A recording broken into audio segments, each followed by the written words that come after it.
Okay. So before we go, we don't have enough time, but I wanted to ask you your stand on POGOs. Of course, not the stand. The president has made it clear he is banning POGOs in the Philippines. So I want to ask you this. You've gone as far as saying we don't need a law to ban POGOs because it was only the PAGCOR that granted licenses. But I want to ask you first, didn't former President Duterte issue an executive order to actually allow POGOs? That executive order, actually, it gave, how would I say, it opened the door and gave them the courage to proliferate because of that executive order.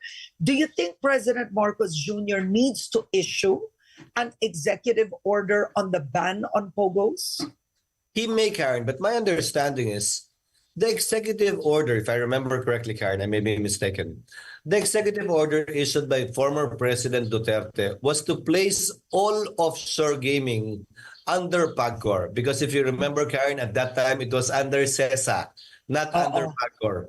Following the principle that CESA's franchise included internet gaming, while PAGCOR's franchise did not include internet gaming because it is only for land-based gambling. So an executive order was necessary to transfer it to the jurisdiction of PAGCOR. But the licenses themselves, from CESA issuing the licenses in Cagayan before, to PAGCOR issuing the licenses. But it was only a transfer of jurisdiction. Now, Karen, much has been talked about the bill or the law, taxing POGOs. Now, POGOs, when the law was passed taxing it, was already an existing undertaking. Without that law, POGOs were already proliferating. Pero mababa yung buwis na binabayaran nila. Noong pinasa yung bill na yon, na binubuwisan yung POGO ng mas mataas, tumaas yung binabayaran nilang buwis sa gobyerno at sa PAGCOR. But with or without that law, POGO was already there. Even with that law right now, the president, by merely his word, actually banned it already, which is what I have been saying. All it takes to ban it would be executive fiat, or the word of the president to the PAGCOR chair to actually so ban and prohibit it. But Karen, there is a very thin line dividing this and other forms of gaming, which we should look at and be comprehensive about this thing.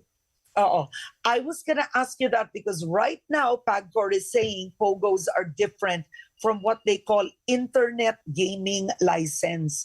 Dapat daw magkaroon ng IGL, legal daw yon, ang POGO ang illegal. But isn't that the same dog with a different color? Frankly, the same game with another name. I think PAGCOR should discuss this with the president. Otherwise, they might make the president put the president in an odd situation. Yes, they themselves are not following a direct order and command of the president given and delivered in SONA. But Karen, my understanding is POGO is, as the letter O suggests, Philippine offshore gaming. PIGO, which exists, is Philippine inland gaming. Okay. Ang principal na pagkakaiba ng dalawang yan, yung offshore, foreigner ang naglalaro, principally Chinese. Ang PIGO naman, Pilipino naglalaro, similar to isabong before. So issues on regulation would have to be asked again.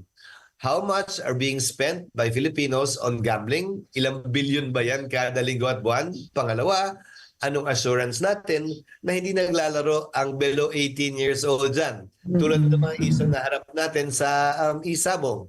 Tinutulan natin ang pagsusugal ng mga dayuhan dito, pero yung pagsusugal ng sarili natin mga kababayan, okay lang? These are some questions that need to be looked into and answered by PAGCOR themselves. And I believe, Karen, Senator Mark Villar filed a resolution already referred today to his Committee on Games and Amusements to discuss this phase out of PAGCOR and this distinction supposedly between POGO and IGL and whatever acronym they have. Because Karen, there's POGO and PIGO. Ano pipigil na magkaroon ng POGO, PAGO at PEGO? You can invent as many acronyms as you want. But you would like to be clarified too, with this phase out, ano ba talaga yung covered ng kautusan ng Pangulo upang matiyak natin na hindi lang lilipat ito sa ibang mga internet gaming. I'm talking about the illegal POGOs. And number two, Karen, what does the law enforcement agencies plan to do insofar as banning is concerned? Baka mapahiya ang Pangulo na binan na niya, pero tuloy-tuloy pa rin yung mga illegal. So ang naban lang yung legal, yung illegal naman, tuloy-tuloy pa din. Law enforcement must have a comprehensive plan on how to put an end to it at the soonest possible time. Okay.